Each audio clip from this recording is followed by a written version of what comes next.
জেঠ আৰু আহাৰ এই দুমাহ প্ৰত্যেক গৃহস্থীৰ ঘৰত পঞ্চতপা ব্ৰত পালন কৰে।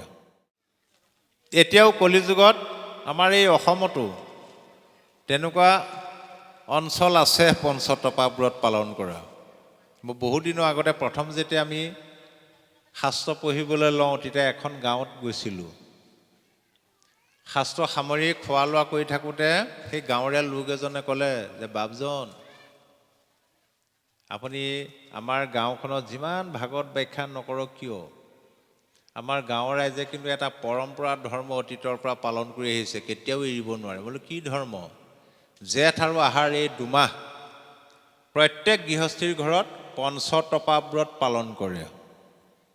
তো মই ধৰিলোঁ, সেই কি কথা কৈছে হে, পঞ্চতপা ব্ৰত আগৰ মহা ঋষিমুনিবিলাকে সাহস কৰিব পৰা নাই। তো মোক ক'লে বৰ কঠিন। মোৰ বহুত কঠিন। মোকে আকৌ সুধিলে কেনেকৈ পালন কৰে। মই ক'লোঁ আৰু এনেকৈ ওপৰৰ সূৰ্যৰ তাপ চাৰিওফালে চাৰিওকুৰা জুই ধৰি লৈ তাৰ মাজত তেনেকৈহে নি? বোলো নৱম স্কন্ধ ভাগৱতত চাই ল'বা, মোৰ কথাত বিশ্বাস নকৰে যদি। সি বোলে আমাৰ গাঁৱৰ মানুহে তেনেকৈ নাপাতে নহয়। বোলো কেনেকৈ পাতে আকৌ? জেঠ আৰু আহাৰ মহীয়া 5জন তপা ভকতক মাতি আনি অন্ন এসাঁজ খুৱাই দিয়ে পঞ্চতপা ব্ৰত। মই তেতিয়া চক খাই গ'লোঁ। এইটো অলপ নহয়, তপাই হওক যি হওক 5জন, এই বাপজন থকা হ'লে সেইখন গাঁৱত দুমাহ ঘৰত ভাত খাবই নালাগে। বুজি পাইছেনে? দিনে ৰাতিয়ে আৰু। তেতিয়া মই ভাবিছোঁ, এইটো ভকতেতো আশীৰ্বাদ নিদিয়াকৈ নাখায়, ভকতৰ আশীৰ্বাদ পালে কিটো লাগিছেনো।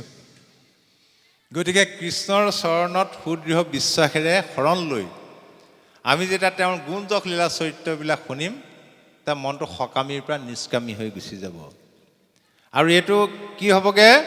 যেন গংগা জল সমুদ্ৰত পৰে যায়, নিৰ্গুণ ভকতি এহি কহিলোঁ বুজাই। যেনেদৰে গংগা নদীয়ে হওক, বিভিন্ন নদ নদী জান জুৰি সমস্ত কলৈ বৈ গৈ আছে বাৰু, গৈ গৈ সকলো যেনেদৰে সাগৰত পৰেগৈ, ঠিক সেইদৰে যে এই নিৰ্গুণ ভক্তিৰ লগত মোৰ কোনোদিন এৰা এৰি নহয়।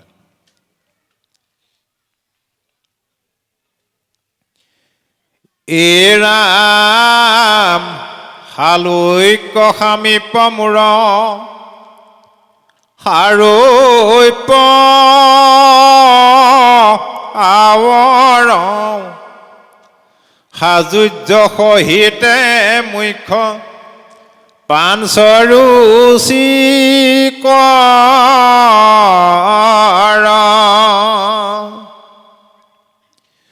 মূৰ সেৱা বিনে আক কদাপি বৈষ্ণৱে মই যাচি দেও যদি তথাপি নলৱে।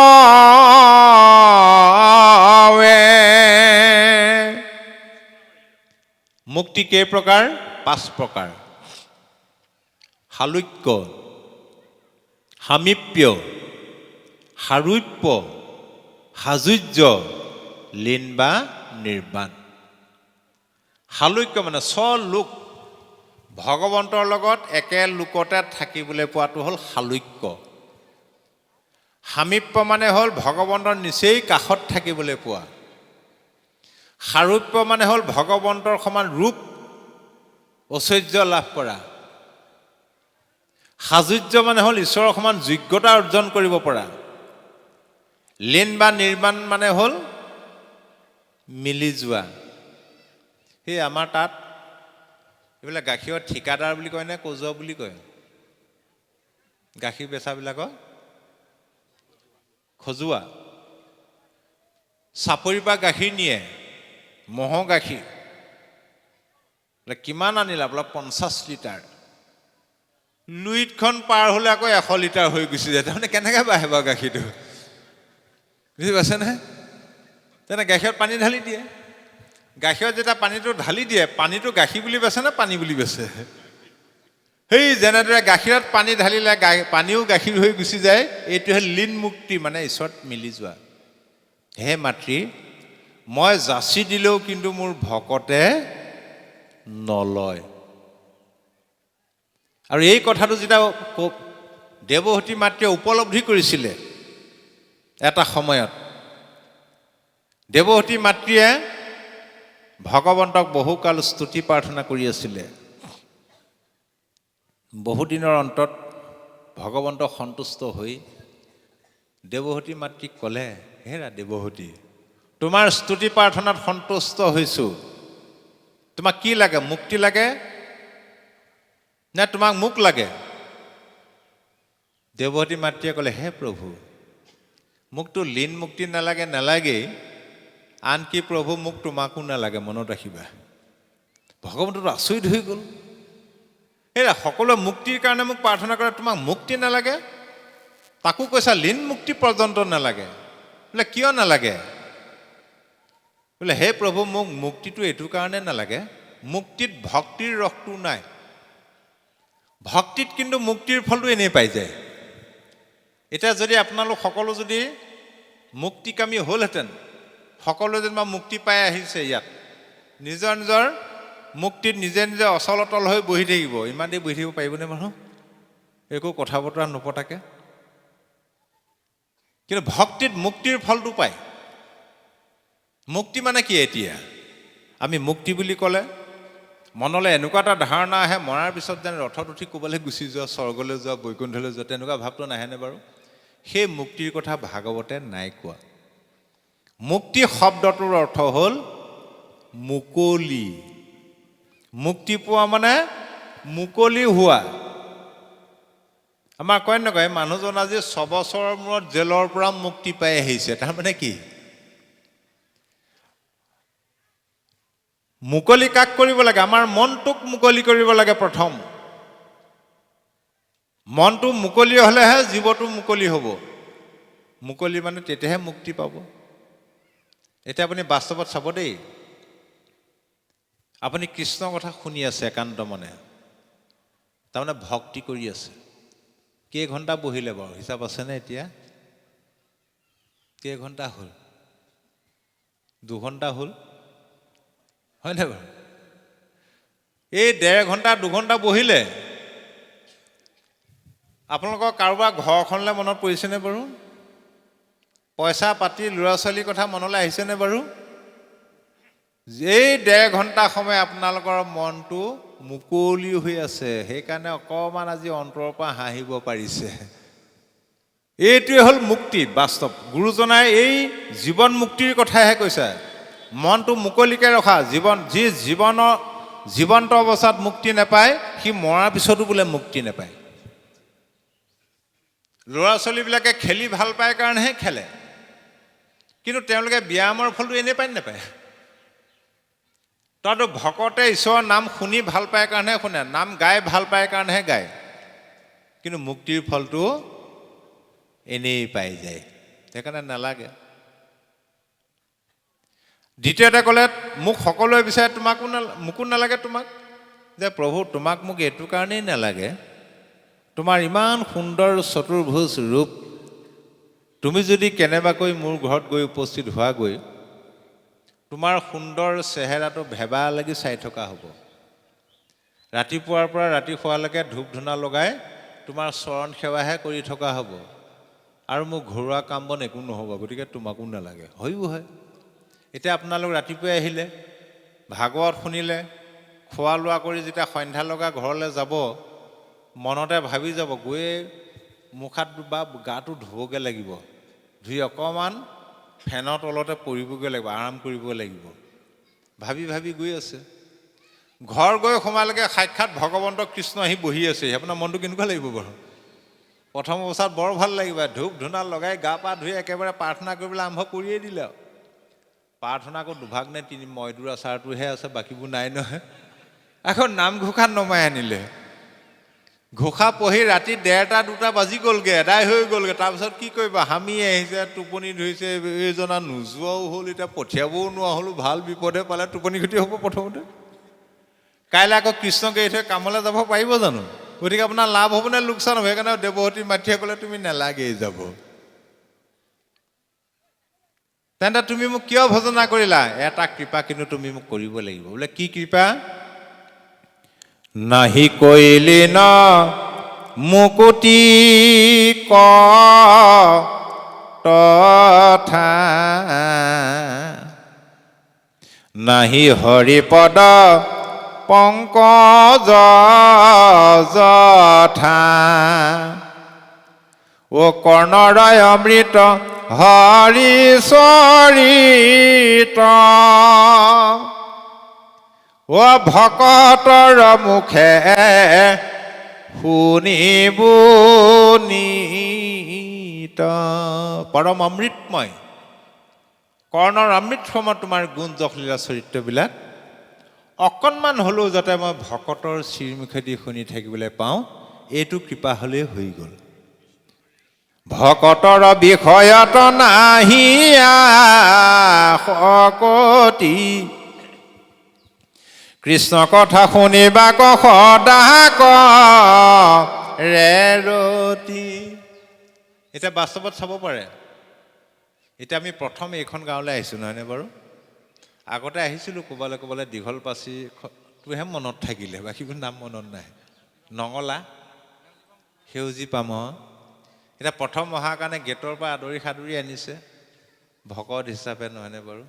এমাহমান থাকোঁচোন বাৰু, দেখিলেও নেদেখা বাৰু। এই এজনে আহিলে কামেহে ক্ষতি হ'ব এতিয়া, হয়নে বাৰু? তেনেকুৱা ভাৱ আহিব, এইটো হয়। সেইকাৰণে কৃষ্ণৰ ওচৰৰ পৰা যেতিয়া গোপীসকল ঘৰলৈ উভতি আহিবলৈ ইচ্ছা কৰা নাছিল, কৃষ্ণই কৈছিলে তোমালোক যদি মোৰ লগত একেৰাহে থাকি যোৱা, দেখনতে শুনন্তে হেলা হুৱে মতি বিদুৰৰে পৰা কৰিবা ভকতি, মোৰ প্ৰতিও অৱহেলা ভাৱ গুচি আহিব।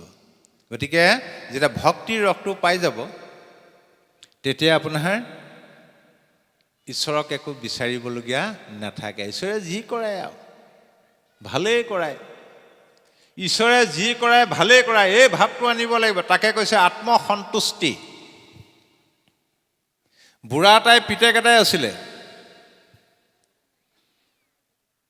তেওঁলোকৰ সম্পত্তি বুলিবলৈ অকল ঘোঁৰা এজনীহে আছিলে। সেই ঘোঁৰাজনী, আগতে চাইকেল গাড়ী মটৰ নাই নহয়,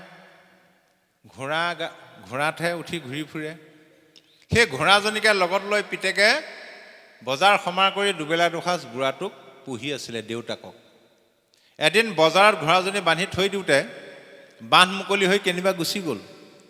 দিনৰ দিনটো বিচাৰি বিচাৰি নাপালে। সন্ধ্যা লগা কান্দি কাটি আহি দেউতাকক ক'লে, আগতে আকৌ দেউতাকক পিতাই বুলিহে মাতে। অ' পিতাই, বোলে কি হ'ল অ' বোপাই? অ' ডাঙৰ ঘটনা হ'ল। কি হ'ল? ঘোঁৰাজনী বজাৰত বান্ধি থৈ দিওঁতে বান্ধ মুকলি হৈ গুচি গ'ল, গোটেই দিনৰ দিনটো বিচাৰি নাপালোঁ। এই বুলি হুক হুকে কান্দিছে আৰু, কাইলৈ পৰা কেনেকৈ বজাৰ কৰিম, কি খাম। বাপেকে মিচিককৈ হাঁহিটো মাৰি কৈছে, বোপাই অকণো দুখ নকৰিবি, নেকান্দিবি, বোলে ঈশ্বৰে যি কৰায় ভালৰ কাৰণেহে কৰায়। পিতেকৰ টিঙিচকৈ খং উঠি গ'ল, ঘোঁৰাজনী জহতে দুবেলা দুসাঁজ খাই আছোঁ, হেৰাইছে, তই আকৌ ভালহে পাব লাগে নেকি ঈশ্বৰে ভাল কৰে? বোলে নহয় অ' বোপাই, ধৈৰ্য ধৰ। আছে আৰু পিতেকে বাপেকক নমতাই হ'ল আৰু, ঈশ্বৰে যি কৰে ভাল হৈছে বুলি ক'লে। 3 দিনমানৰ পিছত দেখিলে ঘোঁৰাজনীৰ লগত ঘোঁৰা এটাও গুচি আহিলে। বাপেকে কৈছে, মই কৈছিলোঁ নহয় ঈশ্বৰে যি কৰায় ভালেই কৰায়, ঘোঁৰাজনী নেহেৰুৱা হ'লে ঘোঁৰাটো নেপালোহেঁতেন, কাইলৈ পৰা ময়ো বজাৰলৈ যাব পৰা হৈ গ'ল। এতিয়া ভাল লাভ হ'ল নে লোকচান হ'ল? সেইদিনা আইগৰাকীয়ে কান্দি কাটি ক'লে, বাপু এই ভাগত আপুনিয়ে ক'লে য'ত ভাগত পাত চলি থাকে বৈকুণ্ঠতো চেণ্ডেল হেৰাই নে? ইমান ধুনীয়া চেণ্ডেল এযোৰ আনিছিলোঁ, এসপ্তাহ হোৱাই নাই, কোনোবাই লৈ গুচি গ'ল। মই বোলো আপোনাৰ ভালহে হ'ল, লাভহে হ'ল। বোলে কেনেকৈ? মই বোলো ৰ'ব, এই বুলি মই একো নামাতিলোঁ, গুচি গ'লোঁ। এসপ্তাহমানৰ পিছত আহি পেলাই এগৰাকী সুধিলোঁ, চেণ্ডেল পালে? নাপালোঁ। বাপজনে আকৌ বেলেগ এযোৰ আনিলে। আপোনাৰ লাভ হ'ল নে লোকচান হ'ল? বুজি পাইছেনে? তাৰপিছত এদিন বাপেকে পিতেকক ক'লে, বোপাই তই খৰি এচলাও নাই, তই আজি বজাৰলৈ যাব নালাগে, তই খৰি অলপ কাটিব লাগে। সি কি কৰিলে, ৰাতিপুৱাই ওলাই গ'ল আৰু দা এখন লৈ, গছ এজোপা গছৰ ডাল দলি আছে, কিবা স্বৰূপত পিছল খাই শুই পৰিলে নহয় গছৰ পৰা, হাতটো দুটুকুৰাকৈ ভাগিলে। যেনে তেনে কান্দি কাটি চিঞৰি চিঞৰি কেকাই কুঠাই ওলালেহি আৰু। পিতাইও বৰ ডাঙৰ ঘটনা হ'ল। কি হ'ল? বোলে গছৰ পৰা পৰিলোঁ। অঁ, দুখ পালি নেকি? হাতটো বোলে দুটুকুৰাকৈ ভাগিলে। বোপাইও নেকান্দিবি, ঈশ্বৰে যি কৰে ভালৰ কাৰণেই কৰে। পিতেকৰ টিঙিচকৈ খং উঠে, মোক হাত ভাঙি গৈছে, তই আকৌ ঈশ্বৰে যি কৰে ভাল, তই ভাল পাইছ? নহয় অ', মই ঔষধ জানো নহয়, গছপাত কিবা কিবি লতা চটা খুন্দি বান্ধিলে আৰু এসপ্তাহমানৰ পিছত কি হ'ল, সেই গাঁওখনত যিমানবিলাক ডেকা ল'ৰা আছিলে ৰজাৰ সৈন্য আহি গোটেই সোপা ধৰি লৈ গৈছে। যুদ্ধ চলি আছে, সৈন্য কমিলে, গোটেই সোপা নিলে। ইয়াকো লৈ গৈছে, কেকাই কোঠাই যোৱা দেখি বাটতে পেলাই থৈ গুচি গ'লে। এডালেনো কি যুদ্ধ কৰিব। তাৰ দুদিনৰ পিছত খবৰ আহিলে, গাঁওখনৰ ল'ৰা যিমান যুদ্ধ লৈ গ'ল গোটেই সোপা মৰিলে। পিতেকে যেতিয়া শুনিলে, পিতাই তই ঠিকেই ক, মইহে নুবুজো, ঈশ্বৰে যি কৰে ভালে কৰে। মোৰ যদি হাতটো নেভাগিলেহেঁতেন, যুদ্ধলৈ গ'লোহেঁতেন, যুদ্ধলৈ যোৱা হ'লে একেবাৰে মৰিলোহেঁতেন। একেবাৰে মৰাতকৈ হাত ভাগি পৰি থকাই ভাল। ঈশ্বৰে যি কৰাই ভালে কৰে। এইটো হ'ল আত্মসন্তুষ্টি। এইটোত আনন্দ আছে, প্ৰেম আছে। তাৰপিছত কৈছে, হে মাতৃ, মোৰ সেৱাৰ বিনে মই যিমান যাচি দিলেও মুক্তি ভকতে কামনা নকৰে। আৰু যদি তুমি মোক প্ৰশ্ন কৰা কিয় ভকতে মুক্তি নিবিচাৰে, তাৰ উত্তৰত কওঁ শুনা। যদি বোলা তেবে তাৰা ভজে কি কাৰণ, ইহাৰ উত্তৰতে বে শুনায়ে কমন। ভকতিহে মাতা তা সম্বাৰ হাফল, তান্ত বিনে আনসবে দেখে কুশল। ইয়াৰ উত্তৰ শুনা, যে মোৰ ভক্তৰ কাৰণে ভক্তি হ'ল মাতৃস্বৰূপ। ভক্তি মাতৃৰ বাদে বাকীবিলাক অকুশল দেখে। প্ৰকৃততে নাৰদে কংসক কৈছিলে, হেৰৌ কংস, যাক তই আপোন বুলি ভাবিছ সকলোবিলাক তোৰ শত্ৰু। হয়ো হয়, পুতনা, অঘাসুৰ, বকাসুৰ, ধেনুকাসুৰ, প্ৰলম্বাসুৰে মহাৰাজ আমি আছোঁ, ভয় নকৰিব, ভয় নকৰিব বুলি আধা বয়সনে মাৰি পেলোৱা নাই জানো কংসক। গতিকে আমি যাক আপোন বুলি ভাবিছোঁ সকলোবিলাক প্ৰকৃততে আধ্যাত্মিক দৃষ্টিত শুনিবলৈ বেয়া, কিন্তু শত্ৰুহে। যাৰ কাৰণে আপুনি কষ্ট পাইছে, মনো কষ্ট পাইছে, বেদনা পাইছে, সিয়ে হ'ল আপোনাৰ শত্ৰু। সেইকাৰণে ভাগৱতে আমাক 4টা কথা প্ৰমাণ কৰিবলৈ কৈছে, যাক আমি আপোন বুলি ভাবোঁ। আমাৰ আটাইতকৈ আপোন কোন বাৰু ভাবক। সৰু ল'ৰা এটা এতিয়া আপুনি মাতি সোধকচোন, বোপাইও তোমাৰ আটাইতকৈ আপোন বা মৰমৰ কোননো? সৰু ল'ৰাটোৱে কি বুলি ক'ব? মোৰ আটাইতকৈ মৰমৰ মা।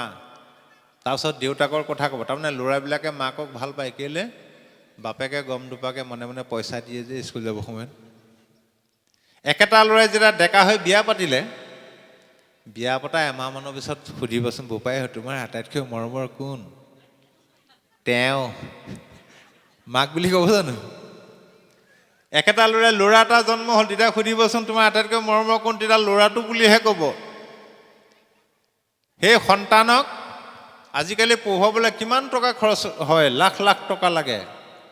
দুখীয়া মানুহৰ কাৰণে ল'ৰা ছোৱালী পঢ়ুৱাবই নোৱাৰে, সমস্যা হৈ গ'ল। মাটি বাৰী বেছি পঢ়ুৱাই, ডাঙৰ চাকৰিও দিলে। সেই মৰমৰ পুত্ৰক চিনি লোৱা, তোমাৰ আপোন হয়নে নহয়?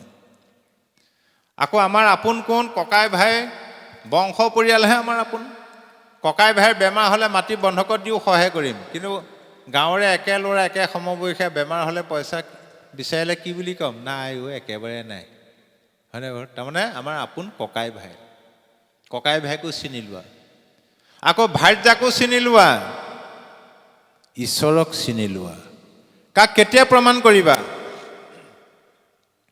অ পুত্ৰ হক চিনিবা বিবাহৰ পাছত, ভাতৃক চিনিবা সম্পত্তি ভাগত। অ ভাৰ্যাক চিনিবা বৃদ্ধ কালত, ঈশ্বৰক চিনিবা সংকট কালত। ল'ৰাটো ভাল ভাল বুলি জমাৰি নুফুৰিবা। মাটি বাৰী বেছি পঢ়ুৱালা, ডাঙৰ চাকৰিও দিয়ালা, বিয়াও পাতিলা। বিয়া পতাৰ এবছৰ পিছতহে প্ৰমাণ পাবা লগত ৰাখেনে বৃদ্ধ আশ্ৰমত থৈ আহেগৈ। ককাই ভাই চিনি পাবা কেতিয়া? সম্পত্তি ভাগত। যিদিনা মাটি বাৰী সা সম্পত্তি ভাগ কৰিবা, সেইদিনাহে প্ৰমাণ পাবা ধনী ককায়েকে দুখীয়া ভায়েকৰ কাৰণে কেইনল মাটি এৰি দিছে। ভাইজাক চিনিবা বৃদ্ধ কালত হয় আপুনি তাত ডেকা হৈ আছে, আইগৰাকীয়ে যিটোকে বিচাৰে সেইটোকে একেবাৰে ধাৰ ঋণ কৰি হ'লেও যোগান দিয়ে আছে আৰু যিটোকে বিচাৰে সেইটোকে। এতিয়া আপোনাক ৰামচন্দ্ৰৰ দৰে ব্যৱহাৰ কৰিব। যেতিয়া বৃদ্ধ অৱস্থা হ'ব, বিচনাতে মলমূত্ৰ যাব, তেতিয়া কি বুলি শুনিব আপুনি? মনে মনে ভূ ভুৱাই থাকিব, এই বুঢ়াডাল এডাল নমৰা হ'ল নেমেলা হ'ল, ভাল বিপদে পালে। আজিকালি বুঢ়া হ'বলৈ নাপায়, ডেকা কালতে দেখিছোঁ নহয়। ল'ৰাটোৱে প্ৰথম ছোৱালীজনী যেতিয়া চাবলৈ যাব, ছোৱালীজনীয়ে প্ৰথমতে আপুনি আপুনি বুলি মাতে, নহয়নে বাৰু? জানো চা অকণমান বেয়া পালে বিয়া নাপাতিব। যেন তেনে ফুচলাই মেলি বিয়া হৈ আহিল আৰু ছমাহ পাৰ হোৱাই নাই, তুমিলে গ'লেই। এবছৰ হোৱাই নাই বোলে তৰ্কাতৰ্কি লাগি তই বুলি উভতি ধৰিলে ডেকা কালতে। আৰু বৃদ্ধ অৱস্থা হ'লে কি হ'ব ভাবকচোন বাৰু। আৰু স্বামীও তদ্ৰূপ। আপুনি এটা কাম বন কৰি আছে, স্বামীক বনাই মেলি খুৱাই আছে, কাপোৰ কানি ধুই আছে বুলি দি আছে বুলিহে, যেতিয়া বৃদ্ধ অৱস্থা হ'ব তেতিয়াহে ক'ব বুঢ়ীজনী এদিন বা শান্তি নাইকিয়া হ'ল, নামলৈ যাব নোৱাৰা হ'ল। আৰু ঈশ্বৰক চিন বা সংকটক অলপ, এইটো মই ক'লোৱে বাৰু, বিপদৰ পৰি ঈশ্বৰ নাম লৈছা তেতিয়া প্ৰমাণ পাই যাবা। তাৰমানে এইবিলাক হ'ল মিছা। আমি মিছা সঁচা বুলি ভাবি আছোঁ। পুত্ৰ দ্বাৰা গৃহবাস মিছায়া তই অভিলাষ হবে সপোনৰ নিধি প্ৰায় যত খানচা ধন ধান যাইবে যেতি ক্ষণে প্ৰাণ সংগে কৰতিও নাযায়।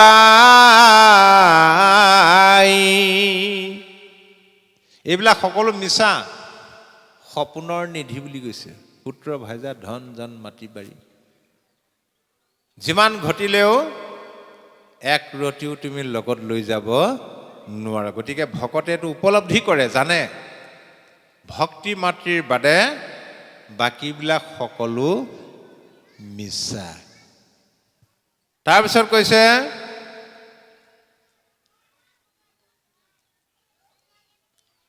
যোনো বোলা ব্ৰহ্ম প্ৰাপ্তি ফল কৰি কয়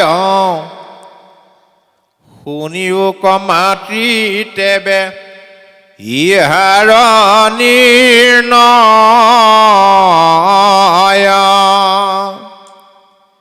এৰা মুক্তি পুনু ভকতিৰ প্ৰাসংগিক মাত্ৰ ভকতি কৰন্তে মোকো তিৰহুৱে পাত্ৰ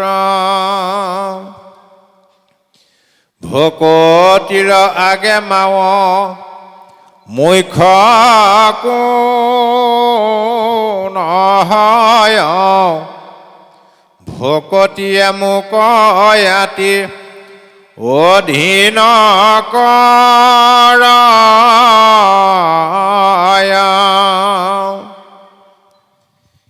ৰামাবে এহি ভকতিৰ শুনিও সাধন মুত সমৰ্পিয়া কৰি বেক কৰ্ম গণ। হে মাতৃ,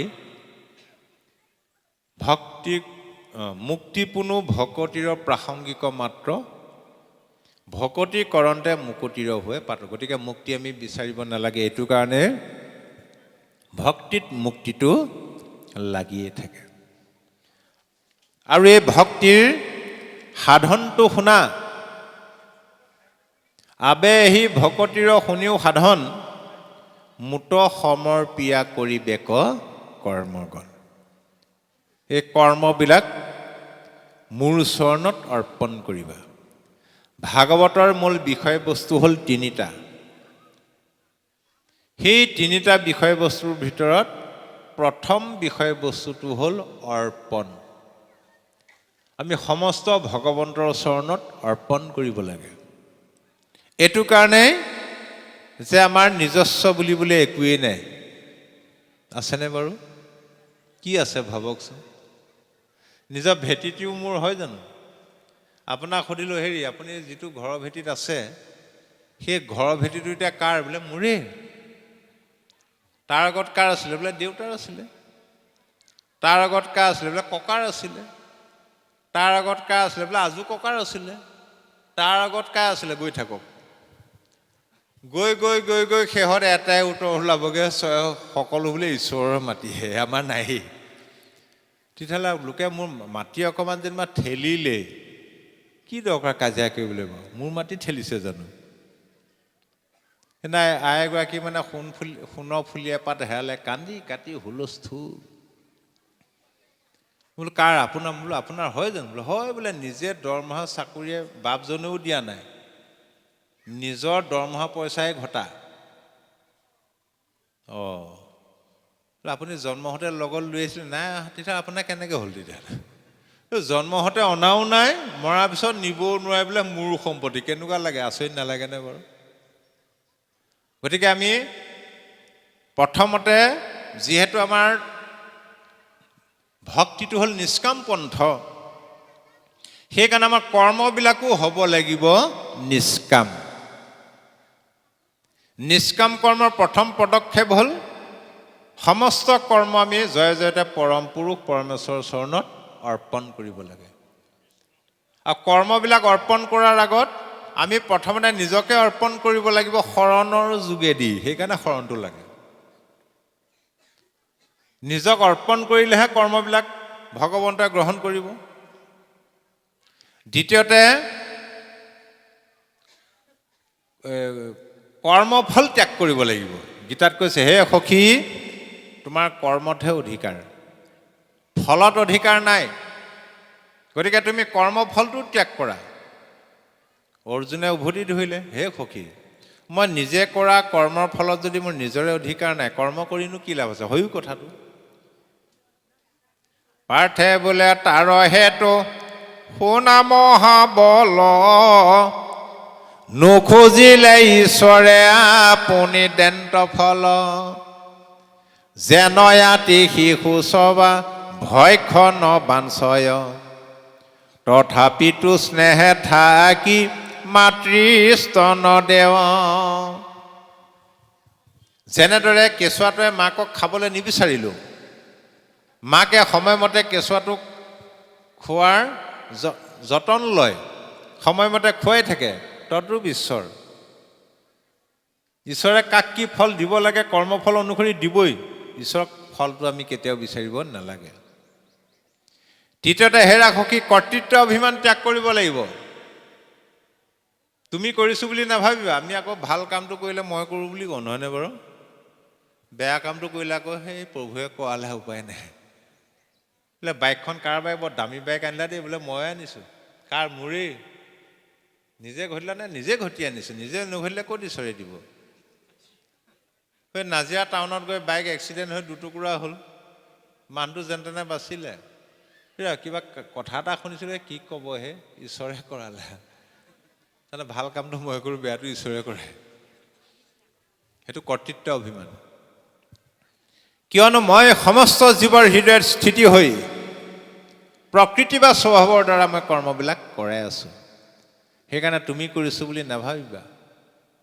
এতিয়া অৰ্জুনে ধৰিলে উভতি, হে সখী, তুমিয়ে যদি জীৱৰ হৃদয়ত থাকে, তুমিয়ে যদি কৰ্মবিলাক কৰাই আছা, তেনে বেয়া কাম কৰিলে তুমিয়ে দায়ী, তুমিহে কৰাই আছা। ভাল কামটো কৰাইছা, বেয়া কামো তুমিয়ে কৰাই আছা। তেতিয়া কৃষ্ণদেৱে ক'লে, হে সখী, ভুল নুবুজিবা, মই প্ৰকৃতি বা স্বভাৱৰ দ্বাৰা কৰ্ম কৰাওঁ, মই নিজে নকৰাওঁ। হুয়াই আমি উদাসীন কৰ্মকৰ্তা ক্ৰীড়াহীন,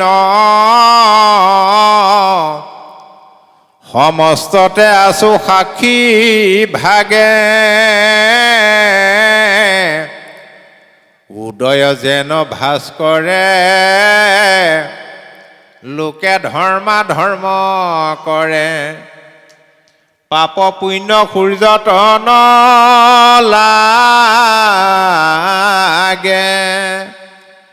যেনেদৰে ৰাতিপুৱা সূৰ্য উদয় হোৱাৰ পিছত এই সূৰ্যৰ পোহৰক আশ্ৰয় কৰি মানুহবিলাকে ধৰ্ম অধৰ্ম কৰ্মবিলাক কৰে। কিন্তু মানুহে কৰা কৰ্মফলটো সূৰ্যৰ গাত লাগে জানো? ঠিক সেইদৰে মই উদাসীনভাৱে আছোঁ, কৰ্ম কৰ্তা ক্ৰিয়াহীনভাৱে আছোঁ। মই সাক্ষীৰূপেহে আছোঁ, মানুহে কৰা কৰ্মফল মোৰ গাত কেতিয়াও নালাগে। ককাই ভাই এহাল আছিলে, দুইটাৰ মাজত টৰ্চ লাইট এটা। ককায়েকে টৰ্চ লাইটটো লৈ ভাদমহীয়া নামঘৰলৈ যায় ভাগৱত পঢ়িবলৈ। নামঘৰৰ পৰা ঘূৰি আহি টৰ্চ লাইটটো থৈ দিয়ে। ভায়েকে আকৌ মনে মনে সেই একেটা টৰ্চ লাইটকে লৈ কাৰোবাৰ ঘৰত চুৰ কৰিবলৈ যায়। কিন্তু আশ্ৰয়টো টৰ্চ লাইটেই। এতিয়া ককায়েকে নামঘৰলৈ গৈ যিটো পুণ্য পায় সেইটো টৰ্চ লাইটটোৱে পায় নে মানুহটোৱে পায়?